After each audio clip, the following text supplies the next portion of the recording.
우리 옆 사람과 함께 선포하겠습니다. 주님, 다시 사셨습니다.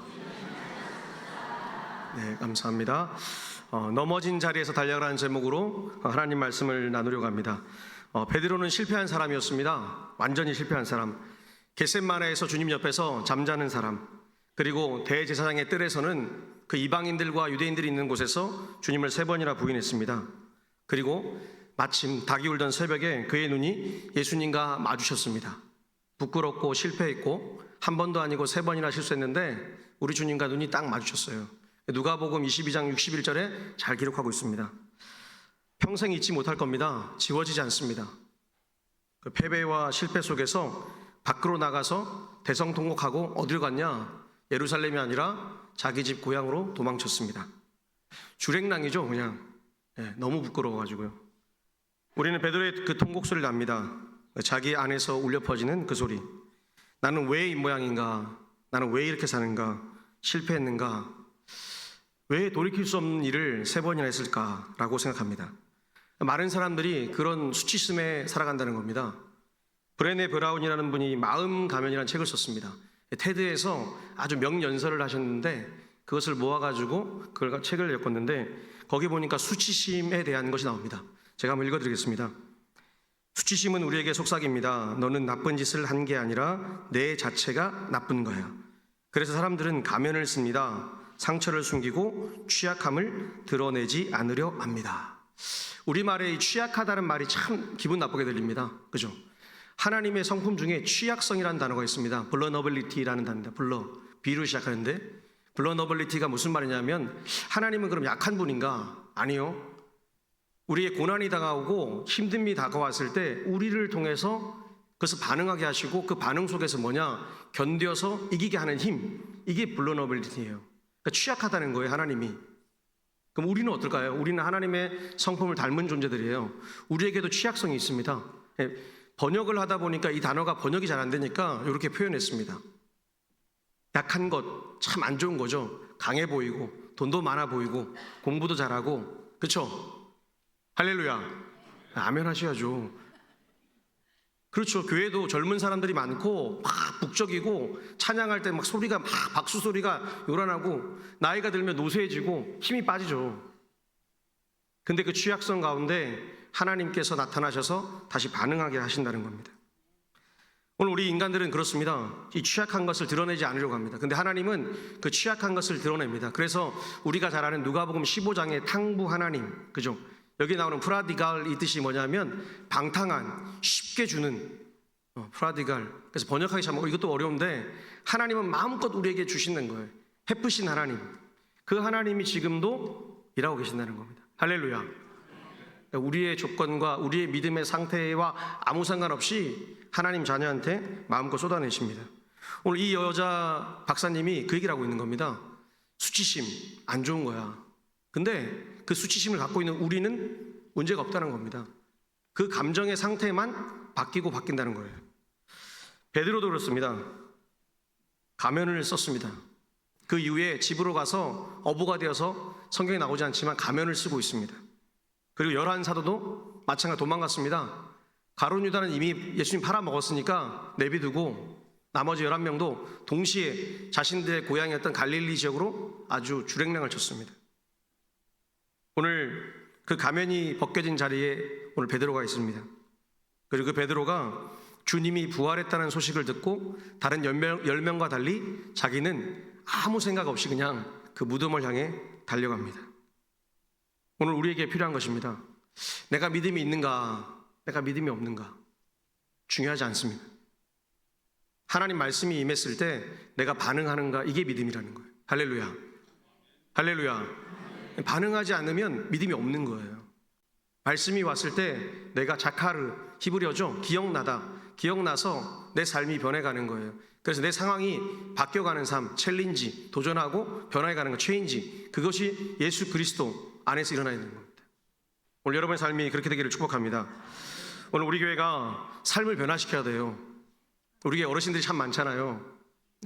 힘 빠진 교회가 아니라 힘 있는 교회가 되기를 축복합니다. 기도하여서 새 시작하고 내 삶을, 제가 항상 강조하는 게 있죠. 내 육체가 늙어서 후퇴하나 썩어질 육체는 아무 의미가 없다는 거예요.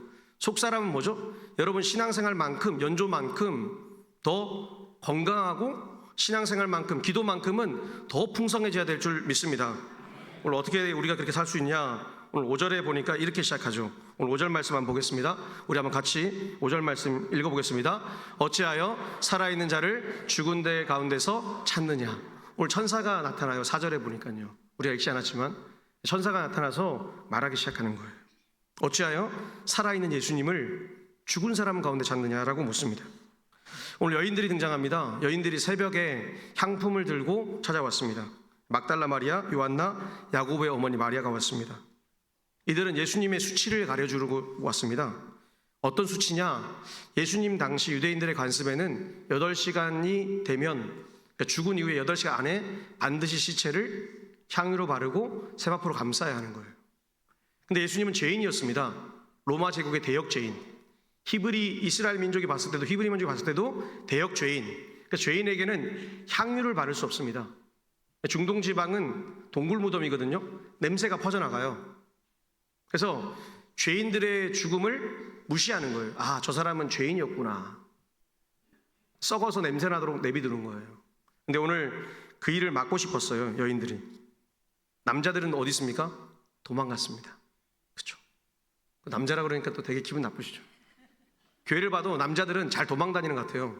여자들이 왔어요. 부끄러우니까. 그 부끄러움을 참고 용기를 가지고 왔습니다. 그리고 여인들이 가서 냄새를 맡기 위해서 갔어요. 왜 가능했을까? 제가 남자잖아요. 또 남자의 입장에서 해석을 해봤습니다. 여인들은 천대받는 사람입니다. 밤에 다니든 낮에 다니든 별 사람이 지나갔냐 안 지나갔냐 상관이 없어요. 유대 사회에서. 그리고 카운터, 개수가 안 됩니다. 우리 지금은 이제 20세기 이후에 사니까 여자들이 정치에도 참여하고 이렇게 많이 인권이 올라갔습니다. 그러나 1세기 당시에는 여인들이 100명, 1000명 있어도 개수도 안 되고 길거리에서 맞아도 누구 한 사람이 증인이 되지 않습니다. 심지어 죽어도 증인이 되지 않습니다. 이게 1세기예요. 근데 우리 조선시대를 보세요. 조선시대 여인들 어떻습니까? 드라마 보셨죠? 그 드라마는 조금 더 여인들의 위치를 높여줘서 그렇지 조선시대에도 여자들도 똑같습니다. 네, 계수되지 않는 존재. 남자 성인만 숫자에 계수됩니다. 왜? 군역, 노역 이렇게 할 수 있기 때문에 그렇습니다. 동일했어요. 그래서 여자들이 가서 시체, 예수님의 시체에 향유를 발라주고 싶었습니다. 그때 천사가 나타난 거죠. 왜 예수님을 죽은 자 가운데서 찾느냐라고 합니다. 오늘 우리를 한번 돌아봤으면 좋겠어요. 우리의 신앙이 지금 죽어있는 무덤 속에서 살아가지 않는가? 과거에 내가 했던 은혜, 감격 속에만 살지 않는가? 변화되지 않는 거예요. 예수를 믿으면 사도 바울이 그랬잖아요. 날마다 샘솟는 샘물처럼 우리의 일상이 날마다 주님으로 인해서 뭐예요? 변화를 경험하는 거예요. 그러니까 매일매일의 예배가, 돌아오는 예배가 기대가 되면서 그 말씀을 따라가는 거예요. 근데 실상은 뭐죠? 그냥 이 형식의 틀 속에서 박혀 있습니다. 예배드리고 헌금하고 기도하니까 기도 좀 하고 고난주간이니까 고난 좀 묵상하고. 누구 고난을 묵상하죠? 십자가에 달린 예수를 묵상하는 게 아니라 나의 고난을 묵상하는 거예요. 그죠? 내가 좀 가난하고 내가 좀 아프고 내가 좀 무시당하고 예수님하고 전혀 상관없는 일상 일주일을 보내셨습니다. 맞습니까? 제가 한번 내려가서 물어볼까요? 진짜 예수님의 십자가의 고난을 내가 몸소 확 끌어안고 주님이 나를 위해서 죽으셨으니까 내가 얼마나 감격스러워서 그 마음에 기뻐서 눈물을 흘린 게 아니라 내 일상이 오죽하면 이렇게 살아 싶어가지고 한탄하고 살아가는 우리 한국적 정서의 한탄의 신앙. 오늘 여기에 머물러 있다면 우리는 무덤에서 죽은 자를 찾고 있습니다. 저는 이렇게 말하고 싶어요. 박물관 가면 참 멋있잖아요. 그죠? 오늘도 클래식을 들었지만 클래식 이렇게 딱 하는 거 보면 멋있잖아요. 저게 가만히 있으면 아무 의미가 없습니다. 근데 살아있는 한 사람이 21세기에 17세기나 16세기의 음악들을 가지고 와서 딱 하니까 그 음악이 내 삶으로 들어오는 거예요. 이게 과거의 유물이 아니라 현재 살아계시는 하나님의 역사를 내 삶 속에 살아내는 거예요. 오늘 왜 우리가 안전하고 안정된 걸 그렇게 찾습니까? 예수님은 그러지 않으셨습니다. 예수님은 날마다 도전하셨어요. 그죠? 날마다 복음이면, 그것이 복음이라면 창녀와 세리 옆에 가서 복음을 나누고 즐겁게 먹고 그들을 세워주셨습니다. 그게 복음이었어요. 근데 우리는 어느 순간부터 어떻게 되냐? 우리의 안전과 안정을 위해 살아갑니다. 오늘 브레네 브라운이 이렇게 말하는 거죠. 사람들은 수치심과 두려움 앞에서 사람들이 가장 많이 쓰는 가면이 뭐냐? 완벽해지고 싶은 가면, 선한 사람이 되고 싶은 가면, 좋은 사람인 척 하고 싶은 가면. 딱 생각해보니까 저랑 우리 그리스도인들 같아요. 그렇죠? 선한 사람이고 싶고 좋은 사람이고 싶고 착한 척 하고 싶어. 얼마나 많은 가면을 쓰고 살아가는지. 제가 지난번에 말한 경극에서 한 배우가 한 20개 이상의 가면을 들고 계속 벗기잖아요. 그죠? 그런 것처럼 우리의 얼굴과 삶이 그렇게 살아간다는 겁니다. 오늘 내가 믿음이 없다는 것, 내가 흔들리고 있다는 것, 이 취약함이 부끄러움이 아니라는 거예요. 브레네 브라운 마음가면의 책에 보면 이것을 마음껏 드러내라는 거예요. 아, 내가 취약하다. 그런데 드러내서 그냥 내가 아픕니다, 나 힘듭니다 해서 손을 팍 놓아서 누군가 나를 안 도와주면 안 될 것처럼 그렇게 약하게 사는 게 아니라 그렇게 고백해서 그 삶의 자리를 딛고 일어나라는 거예요. 할렐루야. 그래야 신앙이라는 믿음이라는 이 살아있는 믿음이 역사하여서 나를 통해 다른 누군가를 살릴 수 있는 거예요. 오늘 한국교회가 잠들어 있습니다. 동부교회도 잠들어 있습니다. 변화가 없습니다. 사람이 안 찾아옵니다. 박물관에 사람 찾아갑니까 자주? 안 가죠. 좋은 게 있어야 갑니다. 박물관에 새로운 유물이 왔다 그럼 가는 거예요. 미술관에도 누구 유명한 사람 반 고흐의 작품이 잠시 한국에 방문했습니다 그러면 우르르 가서 바라봅니다. 그죠? 그러고 나서 어떻게 될까요? 이제 안 가는 거죠. 새로운 것이 왔을 때. 오늘 우리의 삶이 주님의 부활을 선포하고 도전하고 새로운 삶을 사시기를 축복합니다. 우리가 누구죠? 부활의 증인이에요. 오늘 어떻게 이 부활의 증인이 확신을 가지고 사는가? 오늘 7절 이하에서 보니까 이렇게 말씀하고 있는데 7절에 보니까 6절에서 갈릴리에 계실 때에 너희에게 어떻게 말씀하셨는지를 기억하라고 말씀합니다. 이게 6절에 나오는 말씀이에요. 그리고 7절에서 그 말씀이 뭐냐? 인자가 죄인의 손에 넘겨져 십자가에 못 박히고 제3일에 다시 살아나야 하리라는 그 말씀이라는 겁니다. 빼주세요. 오늘 그러고 나서 8절에 아주 중요한 말을 하고 있습니다. 그들이 예수님의 말씀을 기억하고, 아주 여기서 중요한 단어가 나옵니다. 기억한다는 것. 이게 히브리인의 기억이라고 그러는데 히브리 사람들은 과거를 기억하는데 그 과거 속에서 현재 내가 어떻게 살 것인가를 방향과 목적을 정확하게 정한다는 거예요. 오늘 이 단어가 뭐냐? 부정과거 시제로 쓰였습니다. 헬라어로.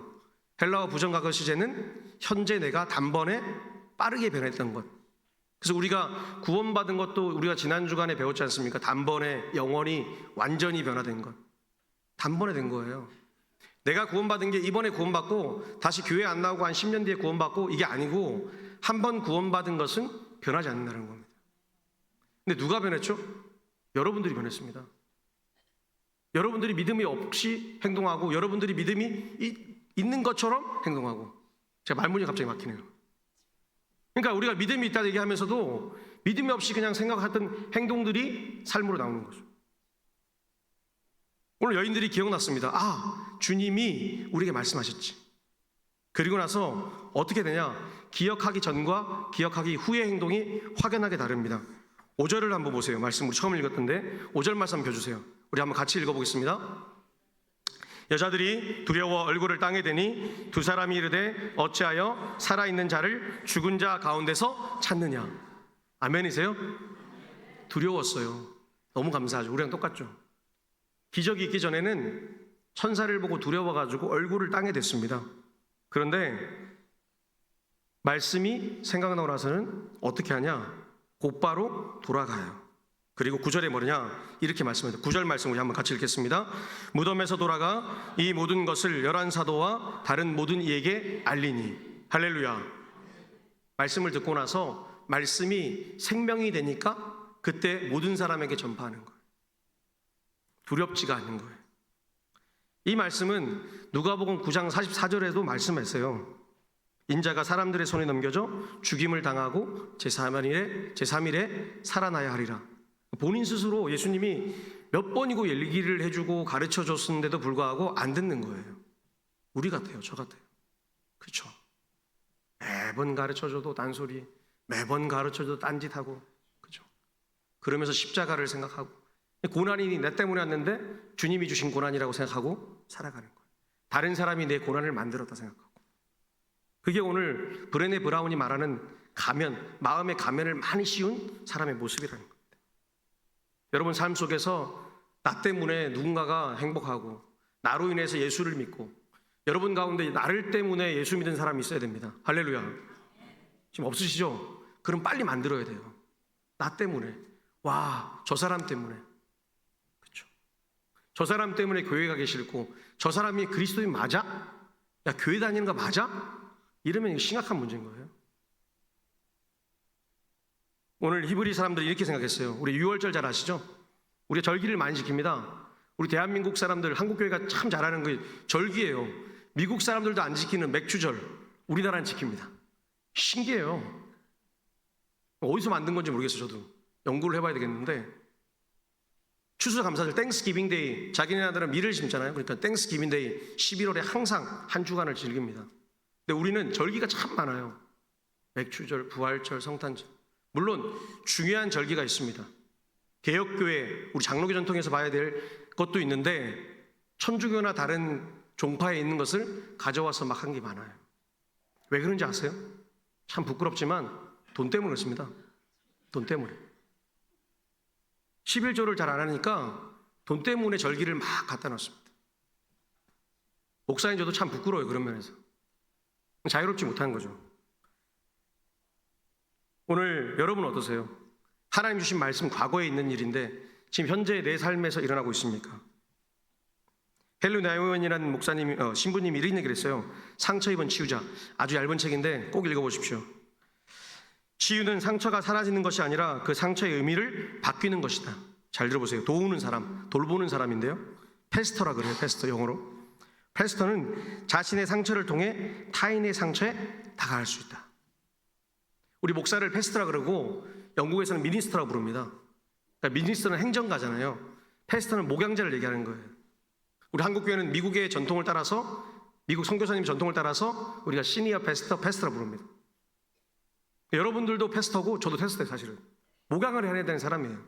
남을 돌봐주는 사람이에요. 특별히 저는 말씀으로 여러분을 돌봐주는 사람이에요. 오늘 상처가 사라지는 게 아니라고 말해요. 상처가. 여인들이 슬픔과 고통이 사라졌습니까? 안 지워졌습니다. 근데 오늘 슬픔의 의미를 바꾸어줬습니다. 주님이 돌아가신 그 슬픔이 주님이 살아나신 의미로 바뀌어지는 거예요. 오늘 여러분도 마찬가지예요. 여러분 싫은 사람 있잖아요. 내가 저 사람 싫지 않아요. 교회에 있습니다. 그죠? 지금 여기 현장에 있습니다. 한 사람씩 있죠? 있어요. 다. 제가 보기엔 다 있어요. 근데 그 사람이 너무 미운데도 교회에 와서 예배를 드리는 이유 뭐냐면 예수님을 사랑하는 거예요. 근데 그 사람을 미워하는 마음은 절대 사라지지 않습니다. 절대 사라지지 않습니다. 인간은 그랬습니다. 그런데 뭐가 있냐면 그 마음의 의미를 바꿔가는 거예요. 예수를 만나면서.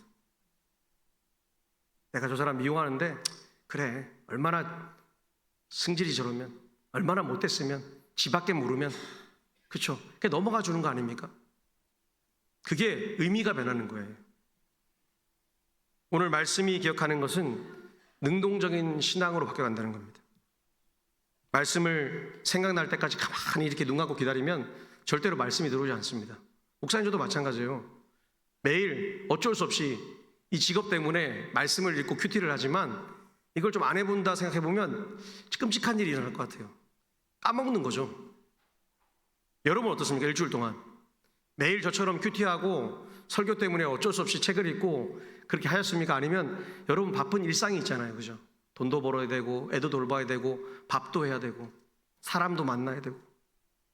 목사님 참 바쁩니다. 맞죠? 맞죠? 고난주간 한번 생각해 보세요. 지금부터 거꾸로 한번 일주일 돌려보세요. 도대체 월요일부터 내가 뭘 했는지.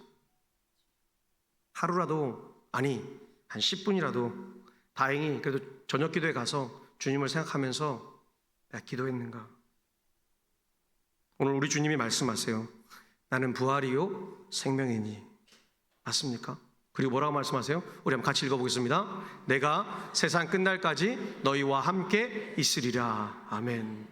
너무 좋죠? 하여튼 좋은 말씀은 다 나한테 플러스. 조금 힘든 말씀, 시기하지 말고 질투하지 말고 미워하지 말고 남을 사랑하고 네 가진 모든 것으로 남을 사랑하라. 내 이웃을 내 몸같이 사랑하라. 아우 주님 노우. 그렇죠. 상황이 바뀌어서 조건이 바뀌어서 행복이 찾아오지 않습니다. 제가 지난주 고난주간 때 이렇게 얘기했어요. 행복이 뭘까? 제가 요즘에 그걸 많이 골똘히 생각하거든요. 행복하다는 거. 여러분 사랑이 뭘까요? 사랑은 내가 헌신하는 거. 예수님처럼 내가 헌신해서 헌신하는 그 헌신 때문에 행복한 거예요. 그게 사랑이에요. 제가 우리 아내한테 사랑하지 않고 행복하다 했더니 좀 기분이 좀 나쁠 수 있죠. 많이 나쁘셨는데 저는 우리 아내를 좋아합니다. 왜냐? 좋아한다는 거는 그 사람 때문에 내가 행복한 거예요. 이제 이해되시죠? 제가 찾은 행복의 얘기입니다. 맞습니까? 한번 보세요. 좋아하는 거는 누구나 다 좋아할 수 있어요. 저는 여러분 다 좋아합니다. 왜? 그냥 행복할 수 있죠. 안 맞으면 싫어하면 되니까요. 간단하잖아요. 근데 사랑하기가 너무 어려운 거예요. 내가 다 준다는 거. 우리 이제 예배 끝나고 좀 이따 설교 끝나면 뭐 하죠? 사랑합니다, 축복합니다. 솔직히 뭐 해야 돼요? 좋아합니다, 행복합니다 해야 돼요. 근데 하도 교회에서 사랑합니다, 사랑합니다. 사랑하면 내가 희생해야 돼요. 근데 인간은 절대 자기가 희생해서 행복하지 않습니다. 떡 한 쪽도 더 가져와야 행복합니다. 그렇죠? 내가 가진 것을 마음껏 준다는 게 쉽지 않아요. 그게 인간의 본 모습이라는 겁니다. 오늘 우리의 실패와 상처가 사라지지 않습니다. 근데 부활의 주님이 하신 그 말씀을 기억하십시오. 그러면 우리가 다시 일어설 수 있습니다. 오늘 베드로가 어떻게 됐냐? 참 재밌습니다. 베드로가 오늘 11절에 보니까 이제 이 넘어진 자리에 있던 베드로가 이렇게 말하는데, 사도들에게 여인들이 전해준 말인데 우리 한번 같이 읽어보겠습니다. 사도들은 그 말이 허탄한 것으로 여겨 믿지 아니하니. 여기 허탄하다는 말을 무슨 말이냐면 헛소리란 뜻입니다. 그냥 헛소리라고 번역하면 또 이게 성경인데, 이 거룩한 성경인데 힘들잖아요. 그래서 허탄하다라고 되어 있습니다. 그러니까 우리가 한자식 표현을 하다 보니까 사실은 그 의미가 많이 희석될 때가 있습니다. 제가 서두에 말했듯이 여자들이 하는 것은 단 1도 아무것도 증거가 되지 않습니다. 법정에서 여자들이 100명이 있고 여기 남자 하나가 있으면 누구가 증인이 되냐면, 증거로 채택되냐면 남자 한 사람이 말한 거는 증거가 됩니다. 여자 100명이 바라본 거는 다 거짓말입니다. 이게 유대사회의 당시의 모습입니다. 그러니까 천대받고 증인도 되지 못하는 여인이 증언을 하니 사도들 11명이 동시에 가진 마음이 그거예요. 야, 헛소리다. 그래서 뭐하죠? 불신합니다. 무시해버려요. 근데 이때 누가가 누구를 등장시키냐? 베드로를 등장시킵니다. 불신의 아이콘, 맞습니까? 3번 주님 거부하고, 그죠? 거짓말쟁이. 그래서 도망가가지고 지금 숨어있는 사람, 불신의 아이콘 베드로를 딱 등장시켜서 오늘 보여줍니다. 그가 한 말 중에 유명한 말이 있습니다. 유명한 말.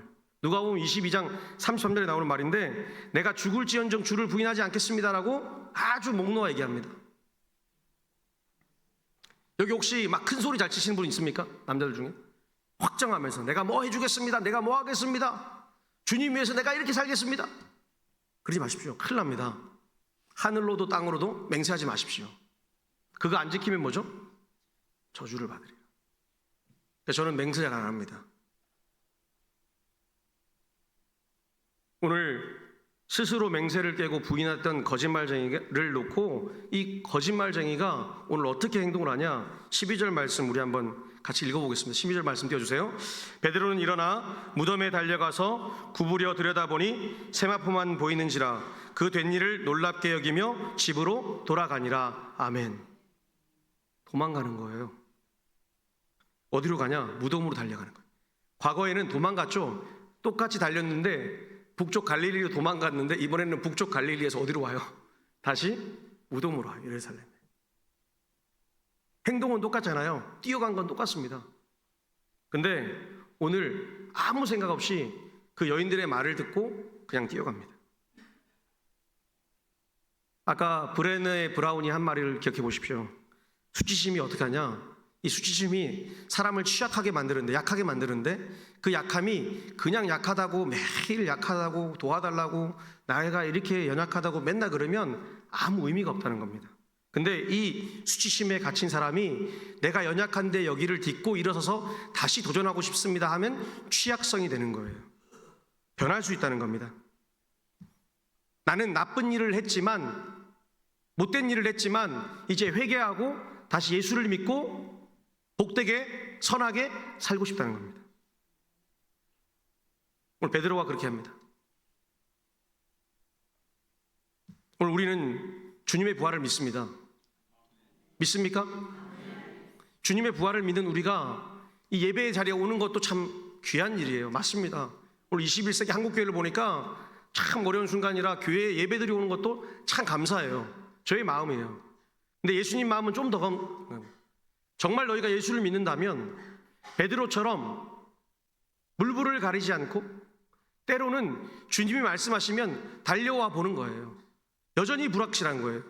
여전히 나는 못난 사람이에요. 불신의 아이콘이에요. 무너진 사람이에요. 근데 달려가는 거예요.